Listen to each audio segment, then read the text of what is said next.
హైదరాబాద్ భారీ గణనాథుని నిమజ్జన కార్యక్రమం ప్రశాంతంగా ముగిసింది. ఈ సందర్భంగా గణేష్ నిమజ్జన కార్యక్రమంలో పాల్గొనేందుకు సీఎం రేవంత్ రెడ్డి సచివాలయం నుంచి కాలినడకన ట్యాంక్ బండ్కు చేరుకున్నారు. గణనాథుని నిమజ్జన ప్రాంతాన్ని పరిశీలించారు. ముందుగా నిమజ్జనానికి సిద్ధంగా ఉన్న క్రెయిన్స్ వద్దకు వెళ్లి పరిస్థితుల్ని సీఎం రేవంత్ రెడ్డి అడిగి తెలుసుకున్నారు. క్రెయిన్ డ్రైవర్స్, ఇతర సిబ్బంది అప్పుడప్పుడు విశ్రాంతి తీసుకునేందుకు ఏర్పాట్లు చేయాలని అధికారులకు సూచించారు సీఎం. 3 షిఫ్టుల్లో డ్రైవర్లు, ఇతర సిబ్బందికి విధులు కేటాయించేలా జాగ్రత్తలు తీసుకోవాలని ఆదేశించారు. ఎలాంటి అవాంఛనీయ సంఘటనలు జరగకుండా చర్యలు తీసుకోవాలన్నారు.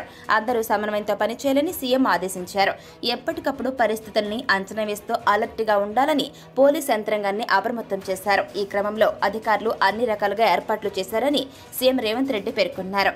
అలాగే రేవంత్ రెడ్డి ట్యాంక్ బండ్ మార్గాన నడుస్తూ ప్రజలకు అభివాదం చేస్తున్న క్రమంలో ప్రింట్ మీడియా, ఎలక్ట్రానిక్ మీడియా వారు సీఎం రేవంత్ రెడ్డితో సెల్ఫీలు దిగేందుకు ఇంట్రెస్ట్ చూపించారు. సీఎం వెంట పీసీసీ అధ్యక్షులు Mahesh Kumar Goud, MLA Danam Nagender, GHMC mayor Vijayalakshmi, GHMC commissioner Amrapali తదితరులు ఉన్నారు.